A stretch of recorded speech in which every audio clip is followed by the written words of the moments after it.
وقد قال الله تبارك وتعالى في القرآن المجيد آواز نہیں کرنا، من الشيطان خاموش بیٹھے الرجيم بسم الله الرحمن الرحيم يا أيها الذين آمنوا قوا أنفسكم وأهليكم نارا وقودها الناس والحجارة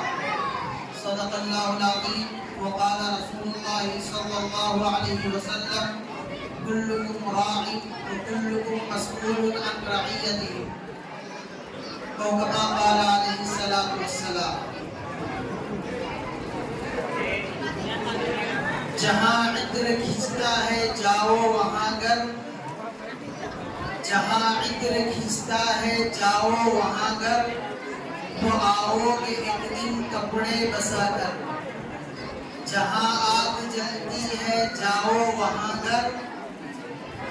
جہاں آگ جلتی ہے جاؤ وہاں گر، تو آؤ گے ایک دن کپڑے جلا کر.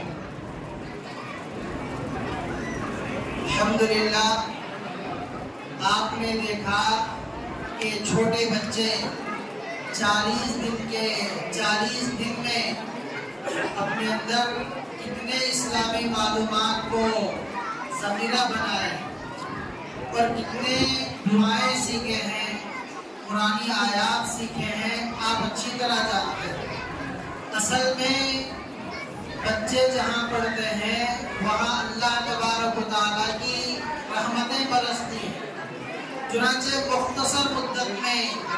ان بچوں نے اتنا کچھ حاصل کیا ہے، آپ دیکھتے ہیں. تو یہ 1 سال کا یہ نتیجہ ہے. اگر ان کو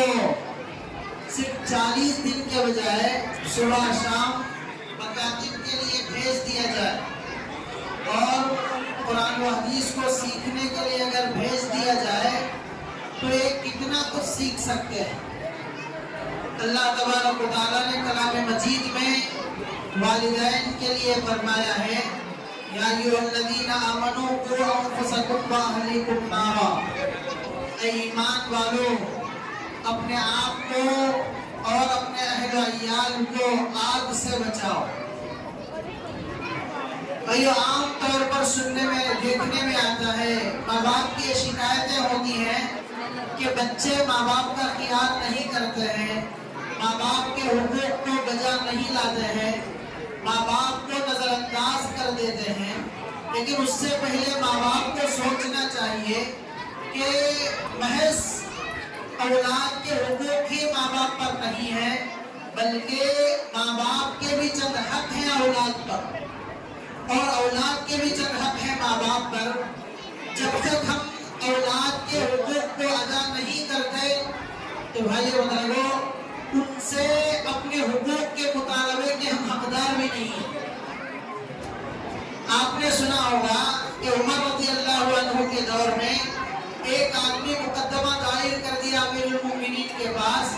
اے امیر المؤمنین میری اولاد میرا بچہ میری بات کو نہیں مانتا ہے. تو ظاہری بات ہے کہ ماں باپ کی بات بچہ ماننا چاہیے، اس کی اطاعت کرنا چاہیے. امیر المؤمنین نے بچے کو بلایا اور پوچھا کہ بیٹا تم اپنے ماں باپ کی بات نہیں مانتے ہو؟ کہنے لگا کہ ہاں میں اپنے ماں باپ کی بات نہیں مانتا ہوں. امیر المؤمنین یہ بتائیے کیا باپ بیٹے ہی پر ماں باپ کے حق ہیں یا ماں باپ پر بھی بیٹے کے چند حقوق ہیں؟ تو امیر المؤمنین نے کہا کہ ہاں ماں باپ پر بھی حق ہے بیٹے کے، اولاد کے حقوق ہیں. کہا بچے کے کیا حقوق ہیں آپ بتائیں. تو امیر المؤمنین نے ابتدائی چند باتیں بلکہ 3 باتیں ان کو بتایا اور کہا کہ چونکہ آدمی نکاح کے ذریعے سے صاحب ولد بننے والا، صاحب اولاد بننے والا ہے، بچے والا بننے والا ہے، اس لیے اس کے لیے ضروری ہے کہ ایسی ماں کا انتخاب کرے جو بعد میں چل کر اپنے بچوں کی بہتر سے بہتر تربیت کر سکے. پھر فرمایا کہ جب بچہ پیدا ہو تو اس کا نام اچھا رکھے، اور پھر کہا کہ تیسرے درجے میں اس کو قرآن کی اور دین کی تعلیم دے. تو بچے نے کہا اے امیر المؤمنین میرے باپ نے میرا کوئی حق ادا نہیں کیا ہے، میرے باپ میری ماں مسلمان نہیں ہے، وہ مجوسی عورت سے نکاح کیا ہے، اس نے میری کوئی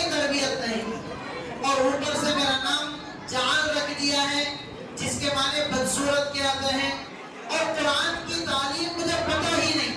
ماں باپ کے حقوق کیا ہیں مجھے معلوم ہی نہیں ہے، اسلام میرے والدین نے مجھے سکھایا ہی نہیں، تو بھلا بتائیں میں ان کا ادب کیسے کر سکوں؟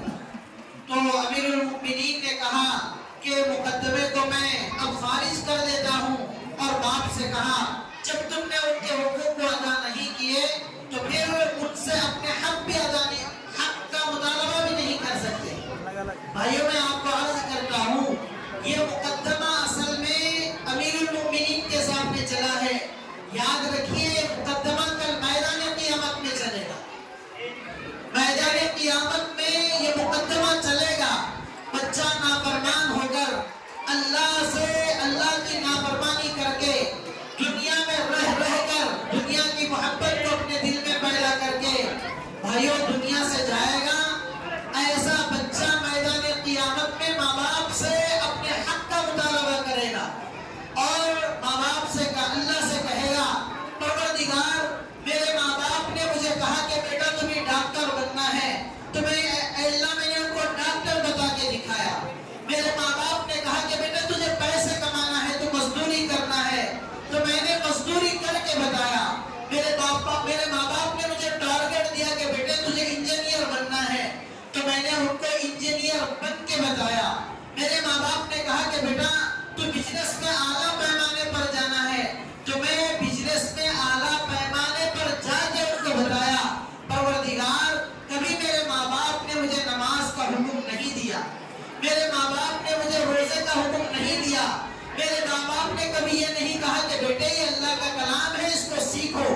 میرے ماں باپ نے مجھے سنت کی تعلیم نہیں دی، کھانا کھاتے وقت میں بسم اللہ پڑھا جاتا ہے، بسم اللہ وعلی برکت اللہ پڑھا جاتا ہے، کھانے کے بعد کی بھی دعا ہے، سوتے وقت میں اللہ کے نبی علیہ السلام نے دعا سکھائی ہے، سو کر اٹھتے وقت کی دعا ہے، بیت الخلا جانے آنے کی دعائیں ہیں، یہ میرے ماں باپ نے نہ مجھے بتایا نہ سکھایا۔ اگر میرے ماں باپ جیسے مجھے ڈاکٹری کے لیے ٹارچر کرتے اور ٹارگٹ بتاتے اسی طرح میری تربیت سنتوں کے مطابق کرتے اور میرے اندر فرائض کی اہمیت کو بتاتے تو پروردگار عالم میں بھی جس طرح ان کو دنیا میں ان کے بات کو مان کر چلا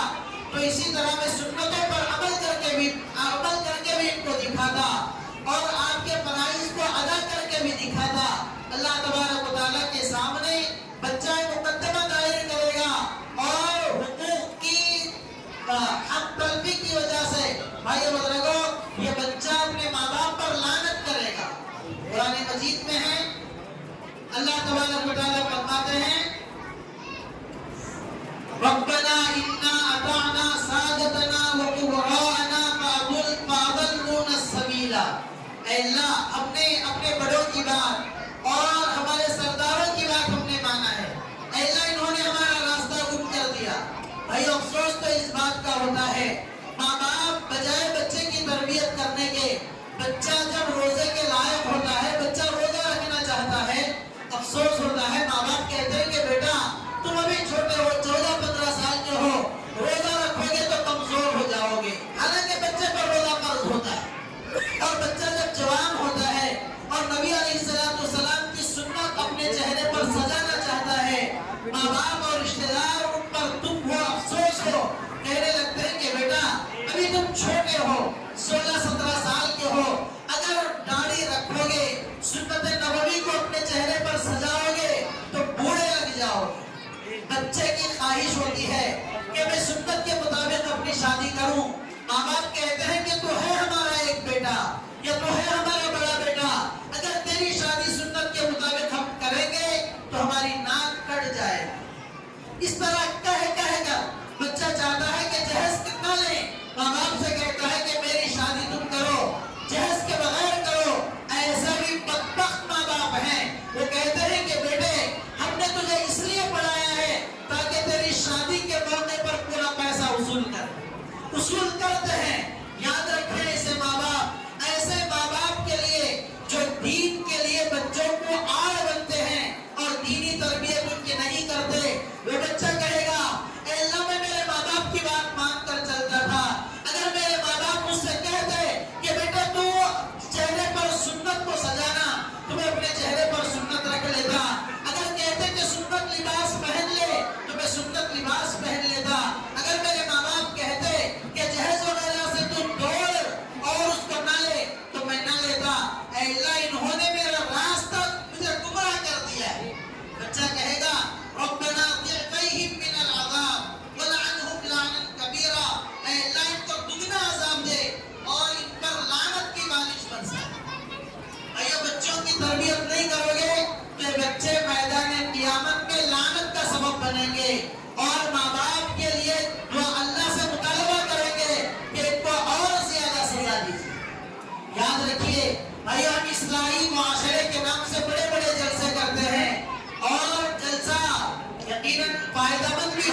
اولاد کی تربیت اصلاح معاشرہ کے لیے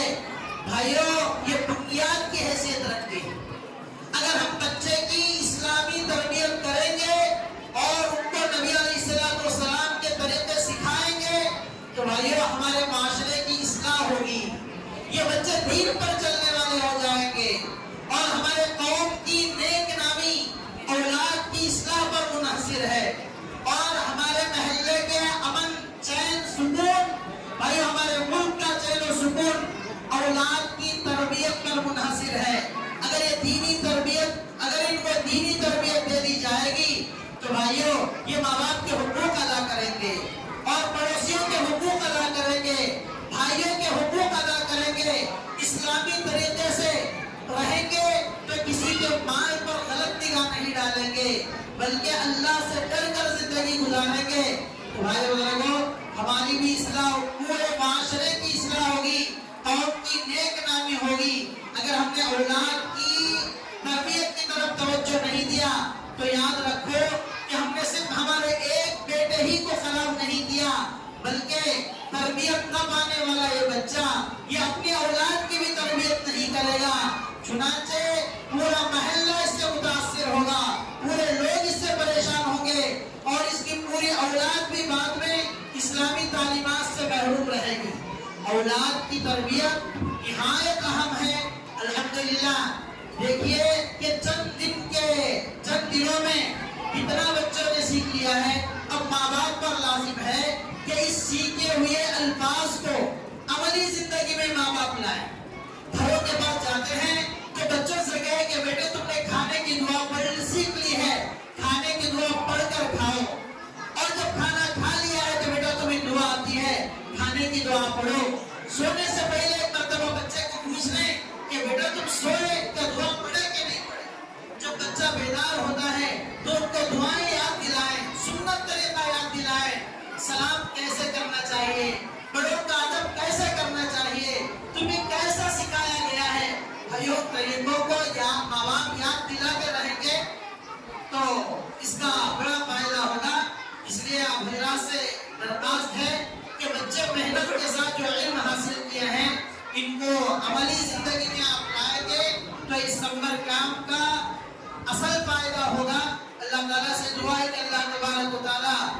ہمیں جیسے بچے ہمارے دینی تعلیم سیکھے ہیں ہم ان کو اس کا پابند بنائیں اور اللہ ہمیں اس کی توفیق عطا فرمائے۔ آمین و آخر دعوانا الحمدللہ رب العالمین۔